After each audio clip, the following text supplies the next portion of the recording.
भटकपी गोरवांच्या अपघाताचे प्रकार दिसांदिस वाढतच असा। कित्येक गोरवांक मरण आयले, कित्येकांचे हातपाय मोडून जखमी जाऊन पडली। मात ह्यो घटना कश्योच कमी जायना। अशीच एक घटना फोंड्या तालुक्यांतल्यान मुखार येता। दाबाय फार्मा मुखार एका गायचो अपघात जावन तिचे 2 पाय मोडल्यात। एनिमल लवर राजीव झा हांणी ताबडतोब येवन दोतोराक हाडून त्या गायचो उपचार सुरू केलो। त्याच प्रमाण तिची देखरेख करपाक म्हण तिका सद्याक सिकेरी गोशाळेंत दाखल केला। त्याच प्रमाण लोक सरकारा कडेन मागता की ह्या जनावरां खातीर कितें उपाय योजना काडच्यो जेणे करून तांकां हे त्रास सोंसचे पडचे ना।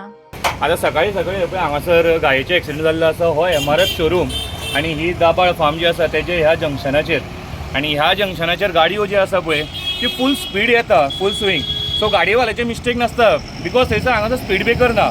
सो गव्हर्मेंटाक आणि जे PWD जो रोड पळयता पळय तांकां एक रिक्वेस्ट करूंक सोदता की हांगासर सपोज एक स्पीड ब्रेकर घालीत दोन्ही सायडींतल्यान। सो ज्यो गाडयो येता स्पीडीन आणि हांगासर ही जी आसा ती एनिमल क्रॉसिंग, म्हणजे गोरवां हेवटेच्यान तेवटेन वयता। सो त्या क्रॉसिंगार फक्त गोरवांच न्हू तर मनशांचे सुद्धा खूबशे एक्सिडेंट ह्या जंक्शनाचेर जाल्ले आसा। सो फक्त एक निवेदन की ह्या जंक्शनाचेर मातसो एक स्पीड ब्रेकर लावचो किंवा कितें तरी हांगासर आडथळे हाडचे जो करून हे एक्सिडेंट जावचे ना म्हणून। आतां हेंचे पांय मोडलेले आसा जांगडा कडल्यान, व्हेरी डिफिकल्ट टू सेव। आता खबर जाता ही आतां आमी ध्यान फावंडेशनाची गाडी येयल्ली आसा आमची। सो ध्यान फावंडेशनाक व्हरतले फुडले ट्रिटमेंटा खातीर।